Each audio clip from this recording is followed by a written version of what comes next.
So far we have created the login JSP and implemented the check login function. Next we create the admin login servlet, but let's review some UML diagrams. This is the activity diagram for the login function.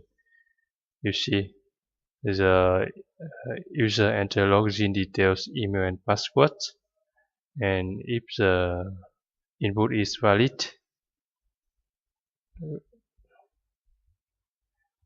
we check if the user is authenticated or not.